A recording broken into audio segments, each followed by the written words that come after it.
¿De qué manera respondes tú cuando tienes un problema o una crisis severa?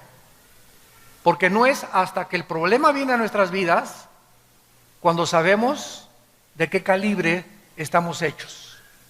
No es hasta que enfrentas la tragedia, hasta que te das cuenta si tu fe es una fe bíblica.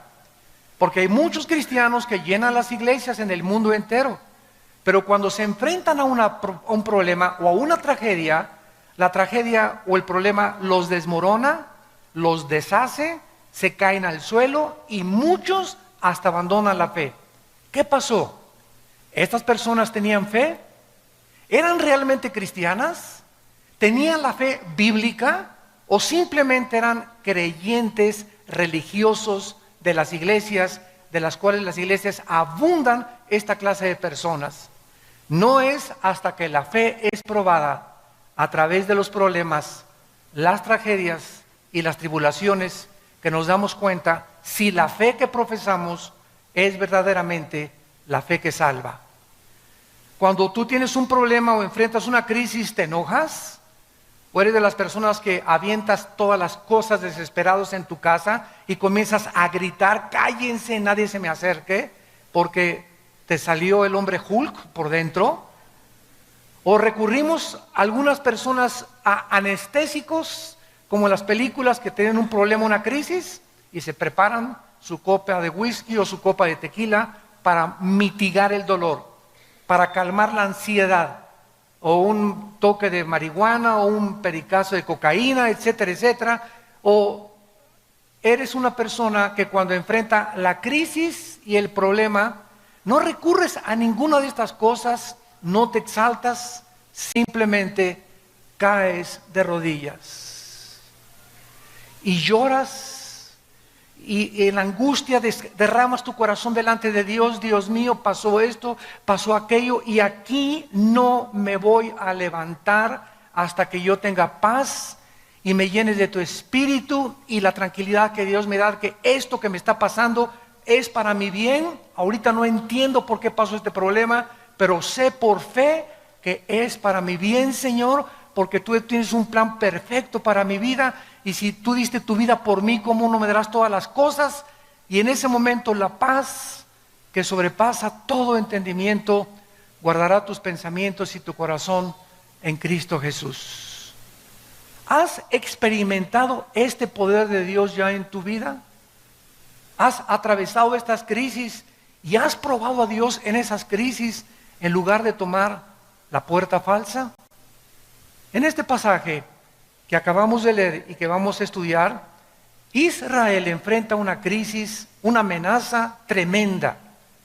Pero lo interesante de estos versículos que acabamos de leer es que el Espíritu Santo no se enfoca tanto en la guerra que los amenazaba, en el ataque de esta tribu nómada de los amalecitas, sino que el Espíritu Santo se enfoca y en medio de este pasaje nos da el secreto para vencer cualquier problema o crisis que nos amenace. Y el secreto es la oración. La oración.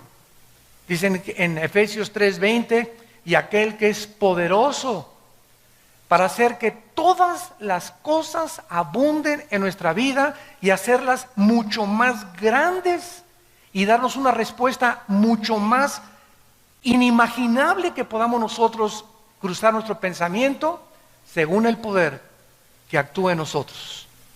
Dios es poderoso para responder las oraciones, pero tú no vas a poder nunca descubrir el poder de la oración si no eres una persona acostumbrada a orar. Y a orar por tus problemas, por los de tu matrimonio, por los de tus hijos, por el económicos, por el de salud. Cuando nosotros no somos personas de oración todos los días, cuando las crisis vengan, las crisis nos van a hundir, nos van a devastar, van a sacarnos a muchos del camino y muchos perderán absolutamente la brújula para seguir siguiendo a Jesucristo. Veamos en primer lugar el versículo 8 y 9 y comencemos a estudiar este pasaje. Y dice, entonces vino Amalec y peleó contra Israel en Refidim. Lo primero que tenemos que entender es lo siguiente: los amalecitas fueron la primera tribu que atacó a Israel saliendo de Egipto. En cuanto salieron de Egipto, venían hacia la tierra de Canaán. Y en el intermedio entre Egipto y la tierra de Canaán estaba el desierto. Los amalecitas eran una tribu nómada, eran salvajes, sanguinarios, descendientes de Esaú. Eran primos de los judíos. Los amalecitas tenían el conocimiento de que ese pueblo que estaba atravesando Israel y que se dirigía a Canaán era el pueblo de Dios. ¿Cómo lo sabían? Por Esaú, porque ya Dios a Jacob le había dado las promesas de la tierra prometida. Esaú era hijo de Jacob y se había transmitido la promesa de Dios a través de las generaciones. Pero los amalecitas no creyeron esta promesa, se aislaron totalmente, se volvieron salvajes y comenzaron a envidiar a Israel. Cuando salieron los israelitas de Egipto y se dirigen a la tierra de Canaán.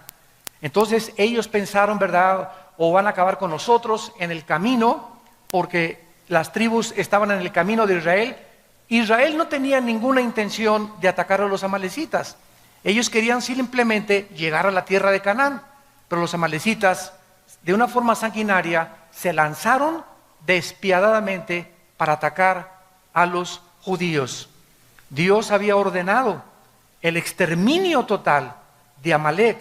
Dice, por ejemplo, en Deuteronomio 25:19, cuando Jehová tu Dios te dé descanso de todos tus enemigos alrededor en la tierra que Jehová tu Dios te da por la heredad para que la poseas, borrarás la memoria de Amalec de debajo del cielo, no lo olvides. Dios dijo, no tengan misericordia de Amalec, destrúyanlo, acaben con esta tribu porque ellos son los más despiadados y sanguinarios y ellos no se van a arrepentir jamás. Ahora bien, vemos que el rey Saúl, más adelante, fue destituido del trono de Israel. ¿Por qué? Porque cuando Dios le ordenó destruir al rey amalecita, lo perdonó. Y perdonó al ganado, y eso, dice Samuel, le costó en 1 Samuel capítulo 15 al 17, el trono y todo el gobierno al rey Saúl. ¿Quién fue el que acabó con los amalecitas? El rey David. Fue el último rey que acabó con los amalecitas. Ahora bien, después de todas estas cosas y antecedentes acerca de los amalecitas, tenemos nosotros que tratar de descifrar y de entender qué representan los amalecitas. Porque todas las cosas en el Antiguo Testamento son un símbolo, una representación de algo en el Nuevo Testamento. En el Antiguo Testamento vemos guerras, tribus atacando a Israel, cuerpo a cuerpo, y en el Nuevo Testamento cambia totalmente el panorama y el medio ambiente. Y dice Efesios 6:12, ahora los cristianos ya no tenemos lucha cuerpo a cuerpo contra nadie. Ya no tenemos lucha contra sangre ni contra carne.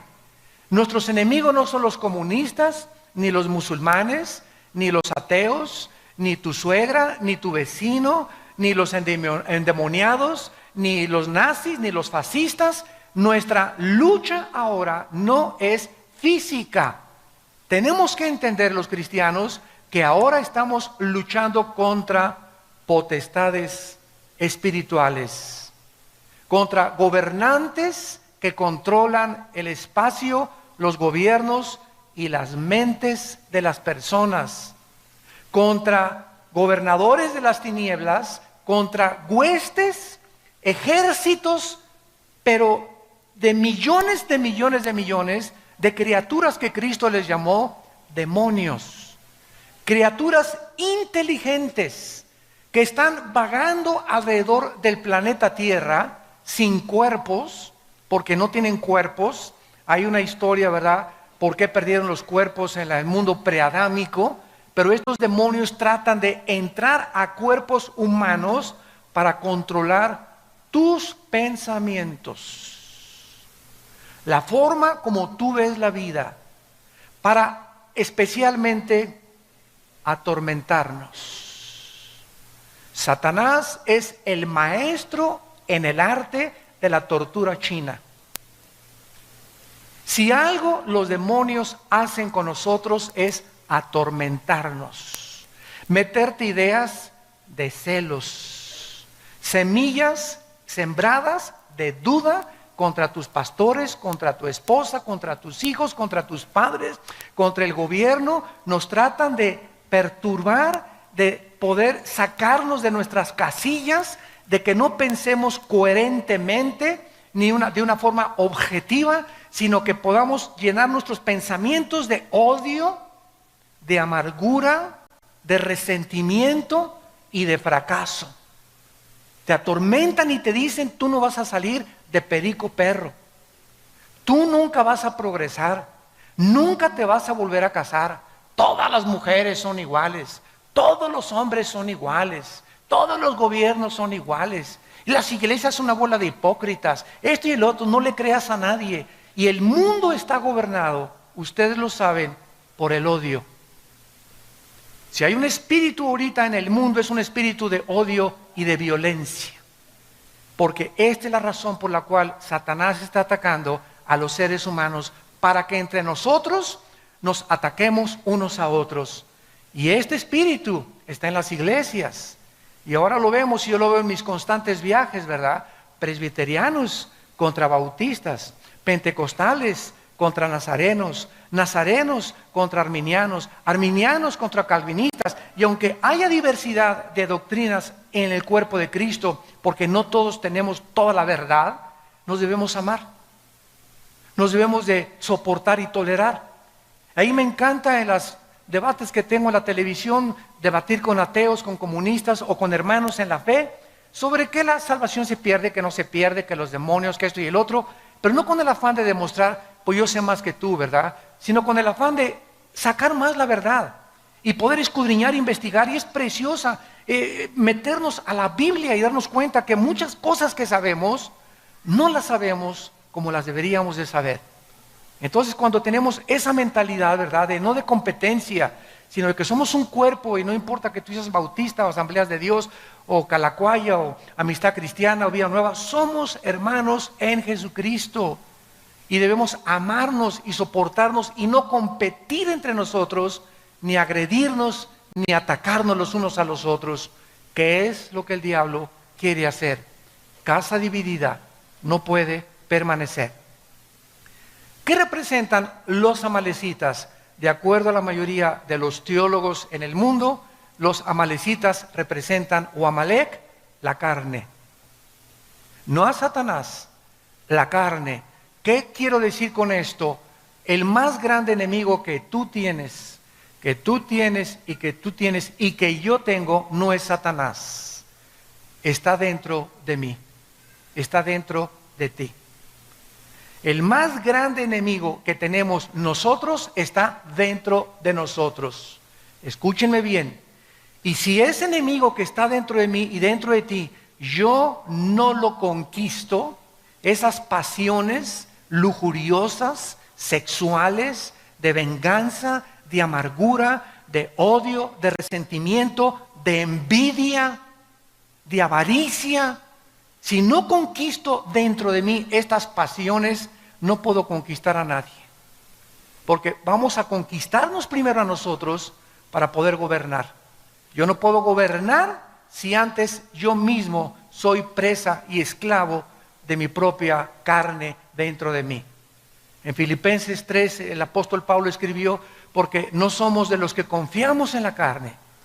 Y cuando hablamos de la carne estamos hablando de esa antigua naturaleza adámica, caída, que aun cuando somos cristianos, está dentro de nosotros. Los cristianos no somos diferentes a los no cristianos, más que somos hombres perdonados, nada más. Pero los cristianos, igual que los no cristianos, seguimos teniendo pasiones, seguimos teniendo envidias, seguimos teniendo pleitos, seguimos teniendo las obras de la carne. ¿Por qué? Porque estamos en proceso de ir venciendo una por una a través de la santificación. Y por eso muchos no cristianos se espantan cuando ven muchos de nosotros. Pleitos entre los hermanos y envidias entre los hermanos. Y lo primero que dicen, ¿qué es? Pues no, que son cristianos. Pues sí, pero contéstale, pero no soy querubín. Entonces, tratemos, ¿verdad?, de entender esto. Somos personas, los no cristianos tienen igual que nosotros, pero los cristianos tenemos dentro de nosotros el poder de Dios, que los no cristianos no tienen. El poder de Dios para vencernos a nosotros mismos. Dice en Santiago 4, resiste a Satanás y entonces él huirá de ti. Y más adelante dice, ¿verdad? Dios resiste a los soberbios y le da gracia a los humildes. Entonces fíjate lo que dice Santiago 4. Si yo quiero resistir a Satanás, no tengo que atacarlo en el nombre te vengo a echar y por aquí por allá, menos que haya un endemoniado, pero no luchar así, que se han juntado cristianos hasta el Popocatépetl, fueron a sacar demonios al Popocatépetl, ¿no? Y para que ya no eruptara bueno, tantas cosas que hacemos, ¿verdad? Tan locas. En lugar de eso, dice la Biblia que la forma en la que yo impido que Satanás entre a mi vida, en la forma en la que yo impido que Satanás me ataque, es siendo humilde. Dios da gracia a los humildes, resiste a los soberbios. Y nosotros resistimos a Satanás y confiamos en Dios. Entonces, para que podamos nosotros resistir a Satanás, tenemos que ser humildes. Y de eso se trata el estudio que vamos a desarrollar a continuación. Vamos a ver, en primer lugar, 3 cosas importantes en este ataque de los amalecitas. Número 1, este ataque que le lanzaron a Israel fue cruel y salvaje. Dice Deuteronomio capítulo 25. Fue un ataque cruel y salvaje. ¿A quiénes creen que atacaron los amalecitas? Atacaron a los que iban hasta atrás de la marcha de Israel, a los enfermos, a los cansados, a los lisiados, a los desganados, a los amargados, a los desilusionados. A esos fueron a los primeros que atacaron. Dice Deuteronomio 25, versículo 17, acuérdate de lo que hizo Amalec contigo en el camino cuando salías de Egipto. Escucha, de cómo te salió al encuentro en el camino y te desbarató, ¿qué cosa? Él nos ataca por detrás. El diablo es un cobarde y sabe que dentro de nosotros tenemos este enemigo. Y este enemigo que tenemos dentro, que es la carne, es bien traicionera. Y si un pastor o un cristiano está cansado y no descansa y no ha tomado vacaciones y no se fortalece, contra ellos viene el ataque. Pero el cristiano que tiene comunión con Dios diario, que está leyendo la Biblia diario, que está analizando su vida todos los días, está fortalecido en el espíritu y la carne comienza a debilitarse. Y Satanás no tiene entrada a mi vida si mi carne yo la debilito espiritualmente y me fortalezco espiritualmente. Pero si yo comienzo a no darle de comer a la carne y alimento mi espíritu, entonces Satanás, Cristo dijo, el diablo no tiene parte en mí. ¿Por qué? Porque Cristo no tenía la naturaleza pecaminosa. El diablo no podía encontrar ninguna avenida, ninguna entrada, ni en su mente, ni en sus oídos, ni en ningún lado donde lo pudiera atacar. ¿Dónde lo atacó Satanás? Tratando de que Cristo se independizara de su Padre y comenzara a tomar decisiones sin la voluntad de su Padre. Dile a esas piedras que se conviertan en pan. Pero no era la voluntad del Padre que se convirtieran en pan. Y si Cristo le hubiera hecho que esas piedras se hagan tortas de jamón o cubanas, ¿verdad? En ese momento no era pecado, porque no es pecado comer. El pecado consistía en que el diablo lo quería hacer actuar independientemente del Padre. Una esposa es maltratada por su esposo y la carne te dice, ¿verdad? Agarra la charola, el sartén y dale un charolazo sartenazo por afuera. Ahí está la carne, el enemigo entre nosotros. La Biblia me dice lo contrario. Ora por él y perdónalo. ¿Qué camino escojo? El camino de Dios. Yo lo perdono en el nombre de Jesús, aunque tenga ganas de ahorcarlo. Y cuando tomo esta decisión, viene el poder de Dios y Satanás no me puede atacar. Alguien te hizo alguien te robó, me quiero vengar y le voy a hacer esto y el otro. Si tomas el camino de la carne, pierdes. Mi esposo me traicionó, pues yo también me voy con otro. O me voy con otra. Si siempre que escogemos la carne, vamos a perder la batalla. Y cuando escogemos el camino de Dios, aunque parece que es más difícil, es el más bendecido. Porque Dios honra a los que le honran. ¿Me van siguiendo? Dice en Deuteronomio 25, 18, cómo te salió por detrás, te desbarató la retaguardia de todos los débiles que iban detrás de ti. Cuando tú estabas cansado y trabajado y no hubo ningún temor de Dios. La carne es débil, débil, débil, débil. Marcos 14, 38. Orad porque el espíritu está presto, pero la carne es débil. Esta es la razón por la cual ustedes jóvenes que tienen un noviazgo, cuando sabes que tu enemigo está dentro, y ayer fuiste a una reunión de jóvenes y hablaste en lenguas y viste al arcángel Gabriel que se te apareció y te levantaste, hasta te levitaste del suelo y ya crees que eres querubín, ya eres especial en la iglesia, y al otro día te vas con tu novio a Chapultepec y él está débil en la carne. Y tú esa mañana, ayer estuviste muy fuerte y ayer tuviste experiencias espirituales maravillosas, pero todos los días amanecemos totalmente sin baterías. El pan nuestro de cada día, dánoslo pasado mañana, Señor. La semana que entra, el pan nuestro, dánoslo hoy. Cuando Dios les dio el maná, ¿qué les dijo en capítulo 16 a Moisés? Diles que no junten el maná para el otro día, porque se les echa a perder. ¿Cuál es la lección? Que no dependamos de las fuerzas que tenemos hoy para el día de mañana. Cada día tenemos que enfrentar la guerra espiritual. Un matrimonio no puede en los primeros años ya compaginarse, y un matrimonio no puede ya decir, ya la hicimos.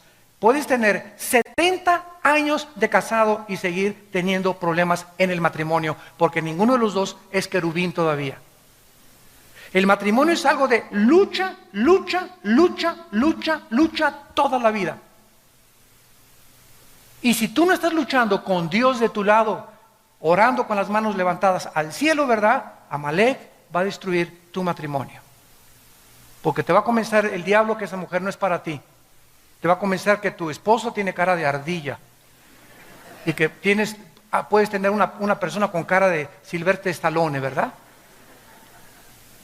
Y comenzamos con esas ideas por causa de que comenzamos a creer que podemos vencer y tener victoria sin una vida de oración.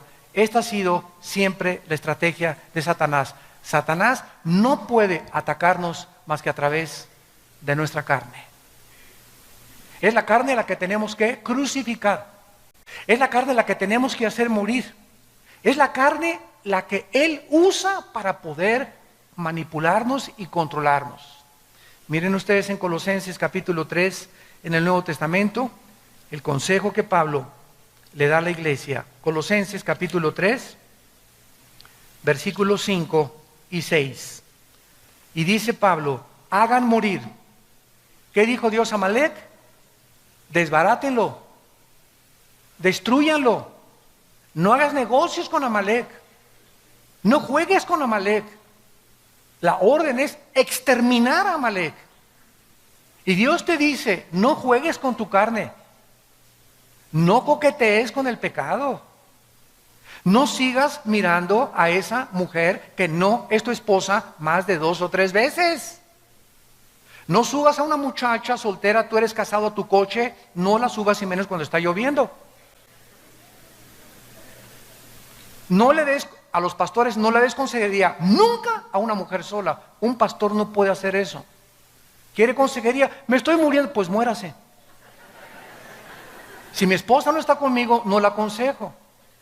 O si no está una hermana conmigo, no le doy consejería. Y menos en mi oficina con las puertas cerradas. ¿Por qué? Porque la carne es débil. La carne es débil, la carne es débil. No creas que porque de vez en cuando veo una película pornográfica, una vez a la semana y una canita al aire, comienzas a coquetear con el pecado y a creer que puedes vencer eso. La pornografía comienza a meter en nuestra vida fantasías sexuales que te llevan siempre, siempre, siempre al adulterio. Las fantasías sexuales provienen de la pornografía, que te llevan a traicionar los votos a tu esposa y a tu esposo. Siempre comienza debilitando la carne Satanás. El que fuma comenzó con un cigarro, uno de vez en cuando. Al mes ya son 3, a los 2 meses ya te fumas una cajetilla, a los 2 años te fumas 2 cajetillas de cigarros. Y comienza con la marihuana. Hasta la bachilla, y comienzas a creer que la bacha y que al año eres marihuano. En Acapulco les dicen macizos, de la Golden de Acapulco. El que comienza con la cocaína, igual con un pase, todo comenzó, como dice la canción, comenzó con un dedito y la mano agarró. Todo comienza poco a poco. Satanás nos va debilitando hasta que la carne me pide ya sexo, o me pide droga, o me pide alcohol, o me pide cigarro, o me pide esto. Y ahí es cuando yo ya abro la puerta a la invasión demoníaca. Y los demonios se vienen a atacar mis pensamientos, mi cerebro, y me amarran, me hacen esclavo de eso. Y hasta que no hay un quebrantamiento y un arrepentimiento profundo en mi vida, no puedo ser libre. Y para eso se necesita la obra del Espíritu Santo, porque Él es el único que nos convence de pecado. Por detrás viene la traición. En segundo lugar, el ataque fue sorpresivo. Israel no lo esperaba. Dice en 1 de Pedro 5:8, velad y orad porque vuestro enemigo el diablo está como león rugiente, pero rugiendo, buscando a ver qué hermanito está en la retaguardia. ¿Quién tiene ya 2 o 3 días que no ora? ¿Quién por ahí no trae su Biblia ya a la iglesia? Ya la Biblia ni les importa. A ver esos hermanitos que ven en la noche, repórtenme por favor, les dice a los demonios, ¿quiénes de los que se dicen cristianos ven pornografía? Pásenme la lista, apunten y váyanse, manden un batallón contra esa casa y ataquen esa mente de esa persona. Anda buscando como león rugiente. A ver, ¿quién de los hermanitos es tranza? ¿Quién no ha pagado sus deudas? Pero se persina y dice que él es cristiano y tiene deudas por acá y deudas por allá y ni siquiera abona para las deudas. ¿Quién se iba a cassettes y libros de librería sin pagar? Búscame esos hermanitos y Satanás comienza a tratar de devorarte. Él no viene a lastimarte, viene a acabar contigo. No tiene misericordia Satanás ni los demonios contra nosotros. ¿Y qué pasó? Ay, pues Señor, el diablo, no le eche la culpa al diablo. Le abrimos la puerta a través de la carne, de la debilidad de la carne. Entonces, así es como los atacó Amalek. Fue un ataque sorpresivo. En tercer lugar, fue un ataque con el propósito de exterminar a la nación judía. Cuando nos atacan los enemigos, vienen con el propósito de acabar con mi vida. Si acaban con mi vida, acaban con mi matrimonio. Si acaban con mi matrimonio, acaban con mis hijos. Y tus hijos serán hijos de padres divorciados, sufriendo los traumas, los psicológicos que sufrieron el divorcio, y atacará tu negocio, y atacará tu crisis, y viene a acabar con todo lo que tú le des chance. Él viene para atacar, robar y destruir. Yo he venido para que tengan vida, dice Cristo, y para que la tengan en abundancia. Dice la Biblia en el Salmo 83 que esta fue la intención en todo el Antiguo Testamento de los enemigos de Israel. Querían exterminarlos y hasta el siglo XXI se sigue cumpliendo lo mismo. ¿Qué quieren las naciones ahorita de alrededor de Israel? La guerra del 67, la guerra de Yom Kippur del 73, la guerra del 81 y los demás ataques que les han lanzado, exterminar a los judíos. ¿Qué dijo el presidente de Irán, Ahmadinejad? Queremos borrar del mapa a Israel. ¿Por qué ese odio? O sea, ¿por qué Hitler quiso borrarlos del mapa? ¿Por qué en los tiempos de Esther quisieron borrarlos del mapa? ¿Por qué los babilonios los quisieron borrar del mapa? Porque es la única civilización a través de la historia que el mundo los ha querido exterminar. Y a pesar de ser una nación tan indefensa y tan frágil, a pesar de los millones de enemigos que tienen, nadie ha podido hacer nada contra ellos, porque Jehová ha dicho: si tú tocas a mi pueblo, me tocas a mí. Dice en el Salmo 83, versículo 3, contra tu pueblo han consultado astuta y secretamente. Han entrado en consejo contra tus protegidos. Han dicho: venid y destruyámoslos para que no sean nación y no haya más memoria del nombre de Israel. ¿Se dan cuenta de la intención del enemigo? Queremos exterminarlos, queremos acabarlos. Es más, que nadie se vuelva a acordar de que Israel existió en el mundo. Ahora que Ahmadinejad dijo en las Naciones Unidas que quería borrar del mapa a Israel, Benjamín Netanyahu contestó: bueno, por lo menos reconoció que estamos en el mapa. Porque si ustedes van al Medio Oriente, en el 80% de los países árabes y en Irán, en los mapas en las escuelas de la primaria, no está Israel en el mapa geográfico. No lo consideran ni siquiera que existe en el mundo. ¿Ese odio de dónde viene?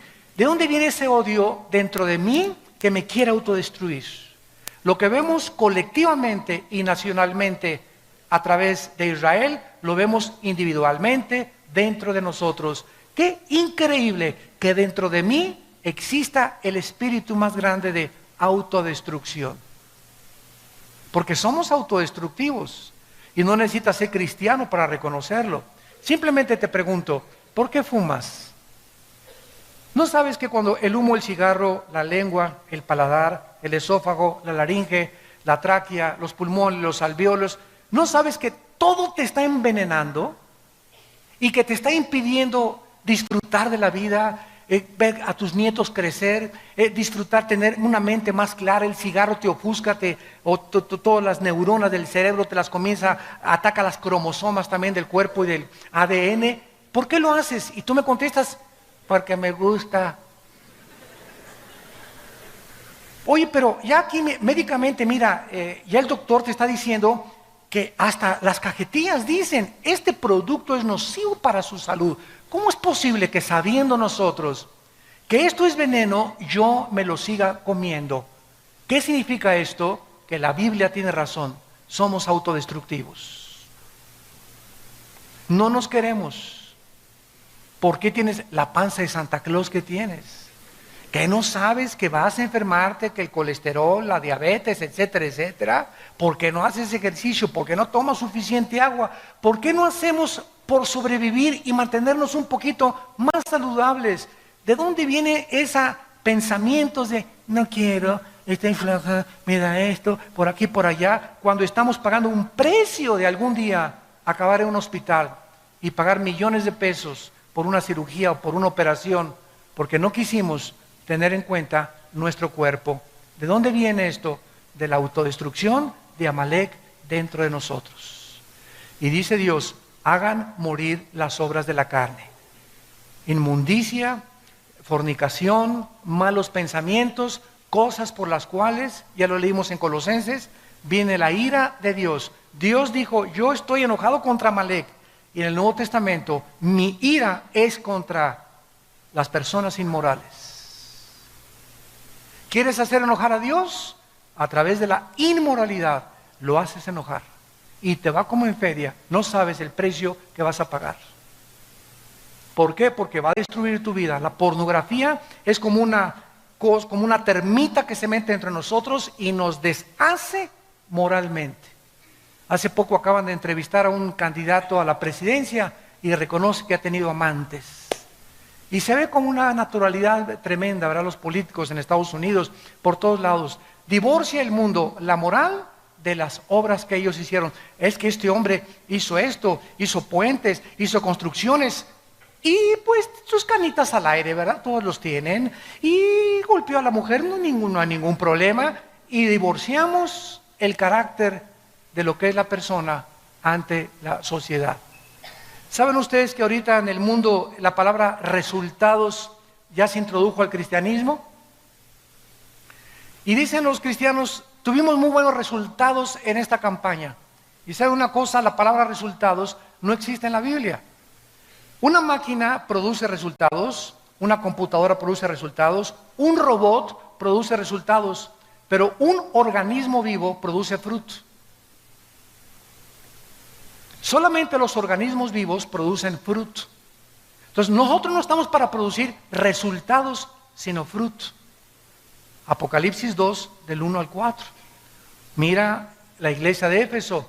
Yo sé que eres celoso y repartes folletos y das tu diezmo y vas a la iglesia y cantas aleluya y vas a la misa de 7 de la mañana y te bautizas y esto es el otro, bla, bla, bla. Y ninguno de estos resultados los quiero porque tengo contra ti que no amas a nadie. Has perdido tu primer amor. Entonces vemos que muchos políticos, muchos cristianos tienen resultados. Hicieron una iglesia grande o políticos hicieron obras grandes, todo, ¿verdad? Resultados. Y Dios no busca lo que hacemos, sino lo que somos. Lo que somos. El carácter de tu vida es lo que le interesa a Dios. Lo vamos a ver en la segunda conferencia que voy a hablar sobre Juan 15, la vid y los pámpanos. Ahora regresamos a nuestro pasaje en penúltimo lugar y vemos el meollo de lo que queremos estudiar. Moisés le dice a Josué, y en ese tiempo Josué era joven, pero muy bien entrenado, para que Moisés le haya dicho, hazte cargo de la lucha contra Amalek y dirige tú las tropas, es porque Josué era un joven entrenado en el cual Moisés confiaba. Pero vean esto maravilloso. Le dice, ve y pelea con Amalek. Mientras tú estás peleando ahí en el campo de batalla, Josué, yo voy a subir a la colina, a un montecito. Y allá en el montecito, ¿verdad? Voy a subir con la vara de Dios. La vara de Dios representaba el poder de Dios. Y de una forma increíble y profunda, dice la Biblia en el versículo 10, entonces Josué, como le dijo Moisés, peleando contra Amalek, y Moisés, Aarón y Hur, tres personas subieron a un monte, al cumbre del collado. Y sucedía que cuando alzaba Moisés la mano, Israel iba ganando la guerra. Mas cuando Moisés bajaba la mano, Israel comenzaba a perder la guerra. ¿Qué es lo que Dios nos está enseñando a través de este retrato espiritual? Que lo que sucede en el mundo no se gana a través de la fuerza, ni del poder militar, ni de la economía, ni de tus recursos financieros. Lo que sucede en el mundo y lo que determina la victoria en tu familia, en la ciudad, en la política, en una nación, es algo que repercute en el cielo. La pelea no es aquí abajo, la guerra es aquí arriba.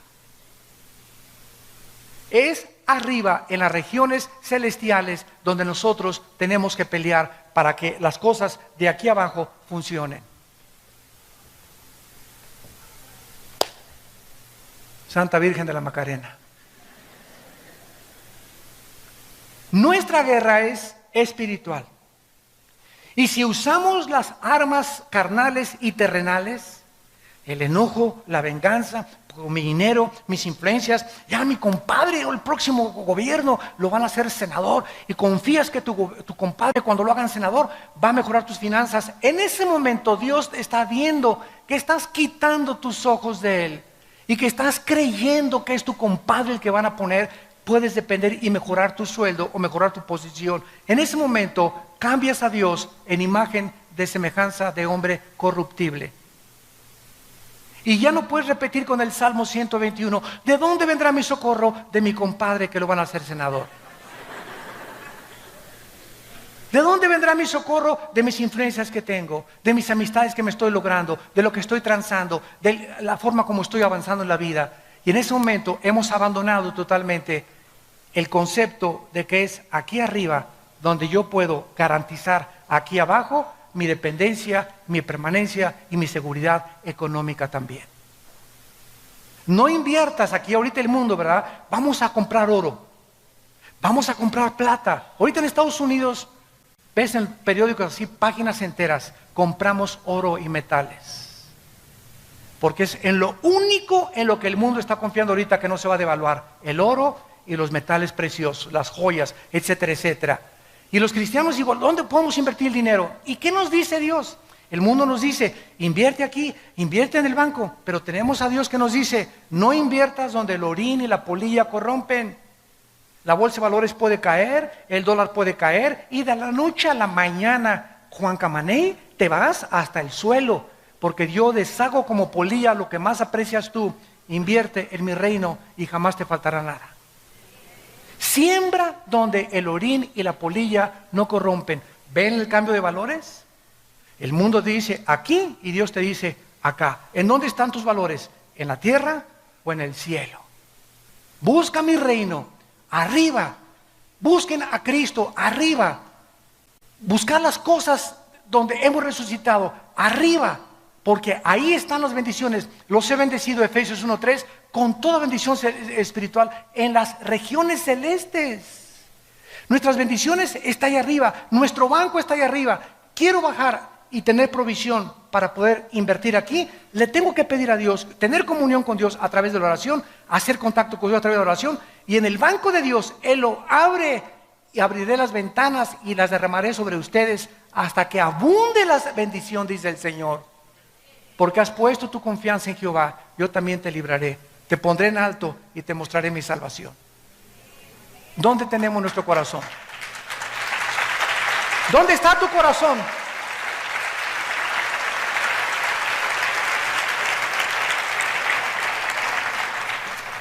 Dice en Proverbios capítulo 21, Proverbios capítulo 21. Y estos conceptos, hermanos amados, espirituales, tienen que ser una realidad en tu vida, para que salgas del pozo de la desesperación, para que salgas de esa vida de aflicción, de tormento, de pobreza extrema, donde yo no voy a salir nunca de perico perro y así me hizo Dios y así me voy a morir. Tienes que cambiar tu manera de pensar y poner tus ojos y entender ¿en dónde está la guerra? ¿En dónde tenemos que pelear? Dice Proverbios 21, versículo 30 y 31, no hay sabiduría. No consultes a los astrólogos ni a los eruditos científicos y matemáticos, políticos, antropólogos. No hay sabiduría en este mundo. No hay inteligencia, ni Stephen Hawking, ni Sócrates, ni nadie. Ni consejo. No hay nadie que te pueda aconsejar mejor que Dios. El caballo se alista para el día de la batalla, mas Jehová es el que da la victoria. Nos podemos preparar y hacer esto y planes, pero no van a depender de mis planes, de mis relaciones, de mis recursos. Va a depender de mi relación con Dios. Todo viene de arriba. Vean ustedes ahora Salmo 33, versículo 16 y 17. Y dice así, Salmo 33, del 16 al 17. Vano para salvarse es el caballo. La grandeza de su fuerza a nadie podrá librar. He aquí el ojo de Jehová sobre los que le temen, sobre los que esperan en su misericordia, para librar sus almas de la muerte y para darles vida en tiempo de hambre. Santos de Dios, ¿cuál es el propósito por el cual Dios escogió a Israel? Él hubiera escogido a los italianos, a los mexicanos. Ellos no son mejores que nosotros, no son más inteligentes que los árabes. Simplemente Dios escoge a un pueblo en un punto geográfico de la tierra para que la atención del mundo se enfoque en ese pueblo y veamos en ese pueblo los milagros de Dios, de sobrevivencia de ese pueblo, a pesar de que todas las circunstancias estaban y han estado siempre en su historia en su contra. En la guerra del 67, los 7 días del 1 al 7 de junio de 1967, los rodearon 20 millones de árabes, a los judíos. En la ley de las probabilidades, matemáticamente tenían 10 a la 12ª potencia de probabilidades de salvarse, que es infinitamente imposible. No había posibilidad de que se salvaran, eran demasiados contra ellos. Y en 6 días los judíos hicieron una obra de la milicia y un ataque, y la forma como respondieron, que ningún experto militar ni los jefes de West Point en Estados Unidos han podido decir cómo es posible que hayan podido sobrevivir. Y todavía el 7º día, ¿por qué creen que terminó en 6 días? Porque el 7º tenían que descansar. Hasta con eso, ¿verdad? Entonces, simplemente Israel es un ejemplo nada más del poder de Dios. Y ahora Israel está en la banca. Se van a seguir cumpliendo las profecías en él. Ahora Dios ha tomado un pueblo de judíos, griegos, italianos, mexicanos. Ahora ya no hay judío, no hay gentil. Ahora somos nosotros la iglesia. Y a través de nosotros Dios está mostrando la multiforme sabiduría que está en nosotros. Los ángeles, dice Efesios 3, están aprendiendo de nosotros, de la forma como reaccionamos, la fe que tenemos, porque para los ángeles no hubo gracia. Los ángeles no conocen la misericordia. Ellos pecaron y los condenó Dios. No hubo gracia para los ángeles. ¿Por qué no hubo gracia para los ángeles? Porque ellos veían a Dios y nosotros somos un pueblo que no vemos a Dios. Estamos en desventaja a los ángeles, y a los que mucho se les da, mucho se les pide. Ellos fueron criaturas que veían a Dios todos los días, cara a cara. ¿Cómo no iban a tener fe si no iban a ver a Dios? Nosotros somos un pueblo que no vemos a Dios, pero que creemos, y eso es lo que le agrada a Dios, que lo que creamos aunque no lo veamos. Simplemente creer lo que Él dijo en su palabra. Y esto es exactamente lo que sucedió con Amalek. Ellos comenzaron a darse cuenta que no es con espada ni con ejército, sino con mi espíritu, dice el Señor. Moisés sube a orar a la colina y comienza a prevalecer. Lo que sucede en el campo de batalla determinó lo que Moisés hacía en la colina. Mi vida de oración va a determinar la felicidad de mi matrimonio. Mi vida de oración va a determinar la salud y la protección de mis hijos. Mi vida de oración y comunión con Dios va a determinar mi prosperidad en mi negocio. Porque Dios me quiere prosperar, Dios me quiere bendecir, no para enriquecerme a mí, sino para ser yo un canal con lo que Dios me da para bendecir más su obra. Porque Dios tiene que buscar canales de bendición. Podían bajar los ángeles y hacer la obra de Dios, y los ángeles construir iglesias, y los ángeles predicar el evangelio, pero a Dios le agradó a nosotros usarnos para su gloria. Es Dios el que quiere usar a la iglesia ahora. Y finalmente, vemos que Moisés también, dice la Biblia aquí en Éxodo, versículo 17, se cansaba. Versículo 12, Éxodo 17, 12, y las manos de Moisés se cansaban, por lo que tomaron una piedra. Deuteronomio 32, tú eres la roca. Efesios 2, 20, la piedra es Jesucristo. Cuando Pedro le dijo a Cristo, tú eres el Mesías, el Hijo del Dios viviente. Y Cristo le contesta, tú eres Pedro, y sobre esta roca edificaré mi iglesia. No estaba diciendo que sobre Pedro, estaba diciendo sobre la roca que es Jesucristo. Sobre Él está, Él es la piedra del ángulo, no un hombre. Él es la piedra del ángulo, Él es la roca. ¿Qué simboliza esto? Que la vida nos cansa. ¿No es verdad? Yo llego, créamelo, en estos viajes que he tenido últimamente, llego así a mi casa, ya a la casa de ustedes donde vivimos, y llego cansado del avión, manejado, problemas por acá, esto y el otro, guerras espirituales, a veces problemas con los hijos, etcétera, etcétera, y cae uno así desguanzado, paz, y caigo, me pongo mis cojincitos para no lastimarme más mis rodillas, y ahí hincado, ¿verdad, Padre Santo? A implorar, a veces lloro ahí 15 minutos, 20 minutos, Señor, ya no puedo, Señor, y no quiero pensar ya en nada, Padre, ayúdame. Y conforme más tiempo oro y más tiempo oro, comienzo a sentir cómo me levanta algo sobrenatural. Y después de media hora, 40 minutos de estar con el Señor, como que de repente cambió todo el panorama y todo lo veis ya un poco más claro. ¿Por qué? Porque nos cansamos. ¿Quién no se ha cansado de vivir? ¿Quién no está cansado del matrimonio, de los hijos, del problema, del gobierno, de la economía? Todos nos cansamos, somos seres humanos. Necesitamos a Cristo. Vengan a mí todos ustedes, los que están trabajados y cansados, y yo los haré descansar. La roca sobre la cual Moisés se sentó representa a Cristo. Tenemos, aparte de que estar orando continuamente, tenemos que descansar en el Señor. Y lo más maravilloso de esto es que ya sentado Moisés sobre la piedra, se le cansaban las manos. Ya descansaba el cuerpo, se le cansaban las manos. Y dice la Biblia, entonces en Éxodo, y Aarón y Hur, versículo 12, sostenían sus manos de un lado y del otro, así hubo firmeza hasta que se puso el sol. En segundo lugar, nosotros necesitamos en la oración tener compañeros. No podemos orar solos. Dichosos ustedes los que se ponen de acuerdo con alguien. Oye, estoy orando por mi familia, ¿me ayudas a orar por mi familia una vez a la semana, Juanita? Fíjate que tengo un hijo que se nos fue de la casa. ¿Cuántos de ustedes vienen aquí? Tenemos un buzón de oración. Hermano, veo ahorita que acabo el servicio, una cola. Hermano, ¿me echa su bendicioncita?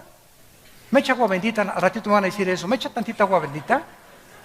Hermano, ore por mí. Y muchos de ustedes creen que el pastor, en el nombre de Jesús, oro por ti y ¡pum! Ya tus problemas se van a solucionar. ¿Sabes una cosa? Que no es mágico. No es mágico. No es la vara de Aladino. Claro que oro por ti, pero no va a solucionar eso tus problemas. Tú tienes que tener alguien, un amigo, una amiga, que esté continuamente orando contigo y por tu familia. ¿Lo tienes tú? ¿Tienes esos amigos, compañeros, escuderos de oración? Cada vez que tenemos un desayuno nosotros, ahorita hay como 15 personas, ahorita orando por este mensaje. Que están detrás ahorita orando por mí. Padre, sosténlo, fortalécelo, dale memoria, dale salud, dale claridad en sus pensamientos, porque si no tengo gente orando por mí, no puedo luchar yo solo. Somos un cuerpo y nos necesitamos unos a otros. Y terminamos con 3 expresiones de la oración. ¿Qué es la oración? ¿Qué expresa la oración? 3 cosas, apúntenlas. Número 1, humildad. Te necesito. ¿Qué haces cuando vienes a orar? Estás demostrándole a Dios, te necesito. Demostramos al hincarnos que dependemos de Él. ¿Qué es la humildad? No es, hermanito, ¿cómo estás? ¿Verdad? Y con sombrerito, todo así, el cuello roto. Y una persona muy humilde. Eso no es humildad, ¿verdad? Eso es pobreza, eso es... La humildad de la Biblia es la dependencia de Dios. Si tienes 3 o 4 días sin orar y no leer la Biblia, eres una persona orgullosa. Porque le estás diciendo a Dios, no te necesito más que el domingo. El viernes hay reunión de oración, Señor. De lunes a martes déjame, ¿verdad? No te necesito. El miércoles voy a la reunión de oración. Pero cuando oramos estamos demostrando, en primer lugar, humildad. Cristo dijo en Juan 15:4, separados de mí, nada podéis hacer. En segundo lugar, demuestra fe. ¿Qué es la fe? Confianza. Es necesario que el que se acerca a Dios crea que le hay. Estoy confiando, Señor, en que por eso vengo a orar. Vengo a orar, Señor, porque te reconozco que te necesito y porque confío que tú eres el único que me puedes ayudar. No el pastor, no la comadre, no mi mamá, no mi suegra. Tú eres el único que me puedes ayudar. Y en tercer lugar, amor. Señor, vengo a orar porque te amo. Porque te quiero. Porque amo tu presencia. Como el siervo clama por las aguas, así clama mi alma por ti, oh Dios. Mi alma tiene, oh sed de ti, Señor. Te amo, te necesito, Padre. Y no encuentro fuerzas más que en ti, Padre Santo. En tu presencia y plenitud de gozo. Tú estás demostrando humildad, confianza y amor cuando vienes a orar. ¿No quisieras convertirte de aquí en adelante en un guerrero de oración? Oremos. Padre, gracias por tu palabra.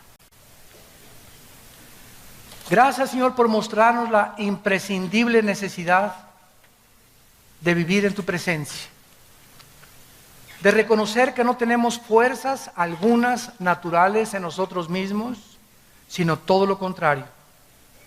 Amalek vive dentro de nosotros y es traicionero y es sorpresivo, y cuando menos lo esperamos caemos en tentaciones que hunden a los hombres en destrucción y perdición.